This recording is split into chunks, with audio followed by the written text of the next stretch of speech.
Oh my God, why do I have a green blob on my nail after taking off press-on nails? We're going to talk about it in today's video. A green nail is a bacterial nail infection with the bacteria Pseudomonas. Pseudomonas is ubiquitous, widespread in our environments, in soils, water. It really thrives in moist conditions. It is not part of our normal skin microbiome. It is a pathogen. It's not supposed to be there. It produces the green pigments pyoveridin and pyocyanin, and that is that green-yellow discoloration on the nail plate that you are seeing. You might also have inflammation around the proximal nail fold that's non-tender. The tip of your nail plate might be splitting. You can develop this as a result of wearing press-on nails that perhaps trap moisture under that artificial nail, or as a result of manicure practices that create a lot of micro-traumas around the nail itself, the proximal nail fold, for example. If you aggressively trim your cuticles, as I've warned before, that predisposes you to all sorts of nail infection. Like I said, it's a bacteria that really loves moist conditions, so it's not uncommon for nail biters to develop this. Also, if you do a lot of wet work, washing dishes by hand, maybe you're a bartender, you're a hairdresser, you're a healthcare worker,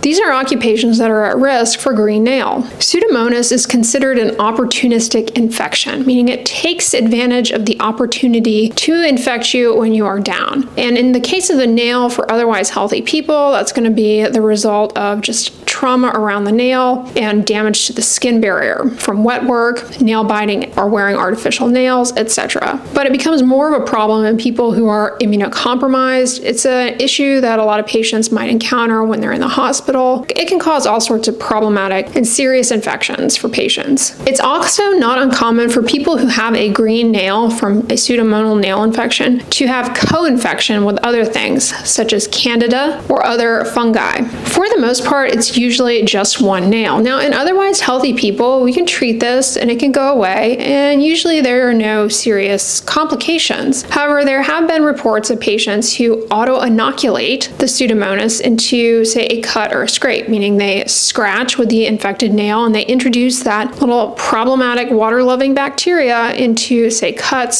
scrapes, and get a skin infection. This is significantly more common in women than men. Now, we're mostly talking about the fingernails today, but this also can happen to your toenails, usually just one toenail, and it's a lot more common in people who stand in sort of moist conditions, people who have to stand a lot wearing tight-fitted shoes where their feet are sweaty in the shoe and they're not able to change into dry socks, dry shoes. That's a situation where you can develop a green toenail. Now, when you have this, it's important to have it evaluated by your healthcare provider because there are some other things that kind of look like this but are not it. For example, you might have a subungual hematoma, basically a bruise, a collection of blood under the nail. Maybe you whacked your nail. A lot of people have experienced this at some point in their life. Maybe you have onychomycosis, a fungal nail infection that's typically yellow. You might have dark brown bands on the nail. That's called melanonychia. And in people who have deeper skin tones, that's actually a pretty common normal finding on a couple of nails. And the more worrisome thing on the differential diagnosis would be a subungual melanoma of the nail. While it's pretty easy for a dermatologist to diagnose this by looking at it, it would be prudent to go ahead and take a culture because, like I said, it's common to have co-infection with other things. So when considering treatment options, you might want to add treatments to cover those co-infections as well. How do you go about getting rid of this? Well, in otherwise healthy people, one of the most straightforward approaches is to do white vinegar soaks. You want to make a solution of 1 part white vinegar to 4 parts tap water. If you say white vinegar, it can actually be any vinegar, but white vinegar is like the cheapest. It doesn't stain or leave an odor. You want the ratio to be roughly 1 part white vinegar to 4 to 10 parts plain tap water. Basically, you're shooting for a 1/4 to 1%